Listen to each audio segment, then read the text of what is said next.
Le deuil affectif, clé du lâcher-prise. La plupart des personnes qui vivent ou croient vivre une relation du type flamme jumelle se perdent tellement dans les croyances New Age à ce sujet et subissent bien souvent de plein fouet leur dépendance affective et ou obsession de l'autre qu'elles en perdent leur bon sens et n'arrivent plus à écouter leur guidance intérieure au point de refuser des étapes de vie nécessaires à leur évolution personnelle, à leur guérison. Quel que soit le type de relation d'amour que vous avez vécu, lien d'âme ou non, lorsqu'il y a une séparation, vous devez absolument faire le deuil de la relation qui s'est terminée. Or, la majorité d'entre vous refusent de faire le deuil de la relation parce qu'ils ne veulent pas affronter la réalité. Et donc, ils préfèrent se mettre dans l'attente du retour de l'autre plutôt que d'accepter ce qui est, à savoir la séparation. Ce comportement est hautement toxique pour vous et pour la relation, évidemment, car au lieu d'avancer, vous allez stagner et empêcher un processus naturel de se faire, qui permet votre guérison psychique. Lorsqu'on parle de faire le deuil affectif d'une relation révolue, il ne s'agit pas de faire le deuil de quelqu'un, de cette personne que vous aimez, car elle est toujours en vie. Il s'agit de faire le deuil de ce qui est mort, donc de faire le deuil de vos attentes déçues, de vos espoirs, de vos illusions, des rêves que vous avez nourris et projetés sur l'autre et la relation, de l'énergie et de l'investissement que vous avez mis dans la relation, etc. Et pour les cas où il y a plusieurs allers-retours dans la relation, avec des retrouvailles et séparations, vous devrez faire le deuil à chaque fois, après chaque séparation, car chaque retrouvaille est finalement une nouvelle relation qui commence et chaque séparation une nouvelle fin. Alors voici les 7 grandes étapes d'un deuil affectif. Vous allez nécessairement passer par là une fois, voire plusieurs fois, rester coincé dans une étape durant des longs mois, puis avancer et régresser à nouveau jusqu'à atteindre la libération totale. Un deuil peut durer entre 3 mois minimum et plusieurs années. Tout dépend de vos ressources personnelles et des moyens extérieurs que vous sollicitez. Bien sûr, si vous faites appel à un thérapeute, vous vous en sortirez bien plus vite que si vous restez dans votre coin tout seul. Première phase du deuil affectif, la phase de choc. À l'annonce d'une séparation, eh bien, il est normal d'entrer en phase de choc. C'est un imprévu, c'est inattendu. Vous avez l'impression que tout votre monde s'effondre. Phase 2, le déni. Il s'agit d'un mécanisme de défense face à une réalité insupportable. Vous allez nier et refuser cette réalité qui menace votre survie psychique. Beaucoup de personnes qui refusent de poursuivre leur deuil affectif restent enfermées, coincées dans cette phase durant plusieurs mois, voire plusieurs années, et se mettent donc à attendre le retour de l'être aimé comme une veuve éplorée. Phase 3, la colère. La confrontation avec les faits et la réalité engendre un sentiment de colère. Cette phase apparaît une fois que vous sortez enfin du déni et que vous constatez que cet autre que vous attendez, eh bien, il ne semble pas vouloir revenir. Pire même, il a peut-être refait sa vie avec quelqu'un d'autre. Il est tout à fait normal de ressentir une grande colère et de l'injustice, voire d'autres émotions comme le remords, la culpabilité, le dégoût, la répulsion, etc.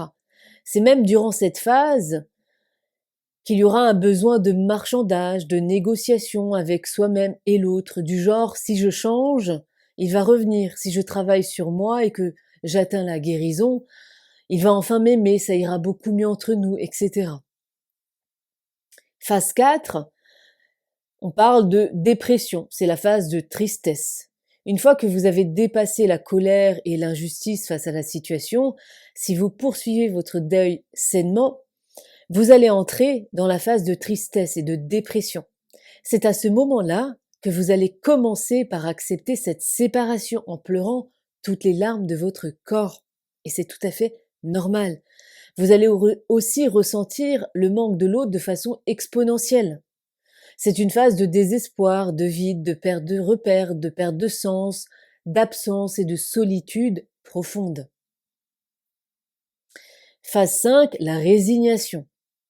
À force d'avoir pleuré durant des semaines, voire durant des mois, la perte de l'être aimé, vous allez enfin vous résigner et donc accepter ce qui est et cesser d'espérer et attendre le retour de l'être aimé. Vous allez aussi cesser de lutter contre ce qui est, contre la réalité.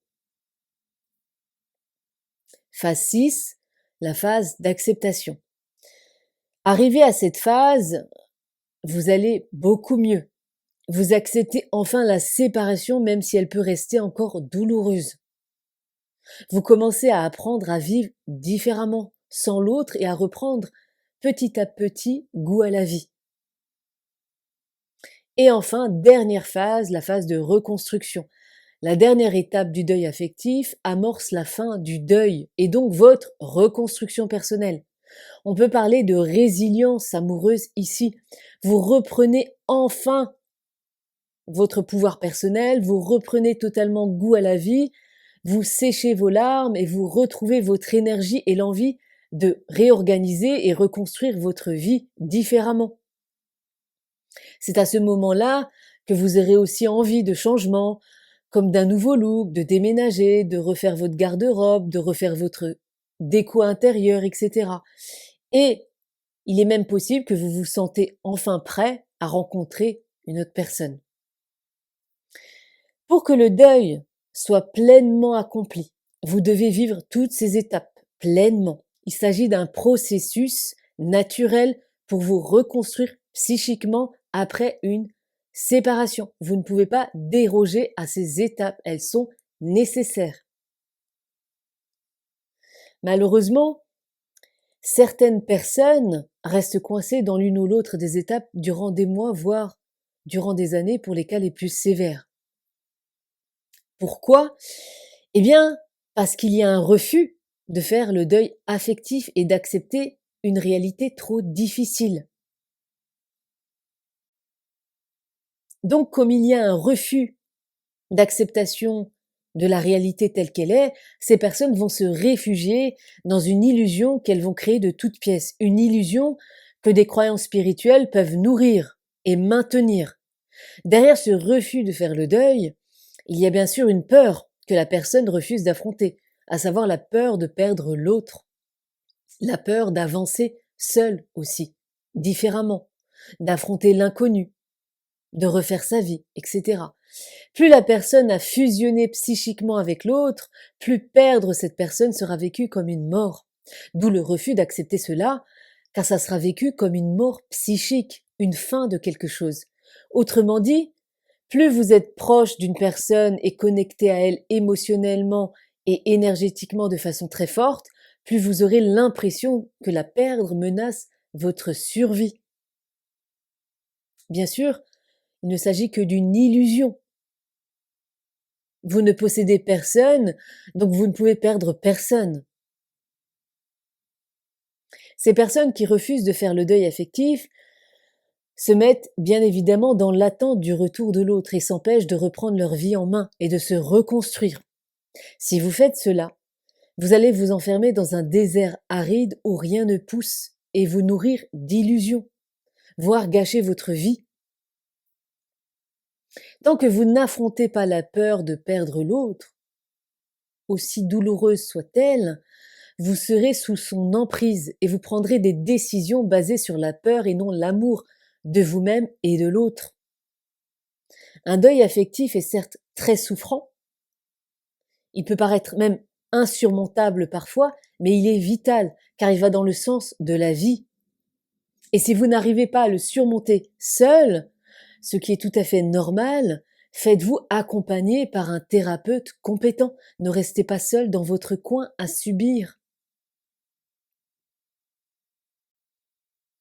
Et comprenez bien que si cette personne et vous êtes destinés à vous retrouver un jour, eh bien vous aurez bien plus de chances de la retrouver en avançant dans votre vie, en allant vers vous-même, en allant vers la guérison, la reconstruction et en acceptant la séparation, plutôt qu'en restant coincé dans le déni de cette dernière. Pour terminer, je vais rajouter ceci. Ceux qui ne vont pas du tout au bout du deuil affectif parce qu'ils reprennent la relation amoureuse en mode aller-retour en répétant les mêmes schémas comportementaux toxiques saboteront le processus de guérison. Pour se libérer d'une relation, d'un schéma répétitif souffrant, il faut une phase de sevrage plus ou moins longue selon les cas avec un silence radio total. Pour se libérer d'une relation, d'une personne, d'une emprise émotionnelle, vous devez éloigner l'objet de cette obsession et faire un travail sur vous-même pour vous reconstruire, pour vous guérir. Autrement dit, tant que vous n'êtes pas arrivé au bout de la libération, donc à la fin du deuil, ce qui suppose un lâcher-prise total, un détachement et la guérison de votre dépendance affective, vous risquez de ralentir le processus de deuil nécessaire si vous retournez en arrière.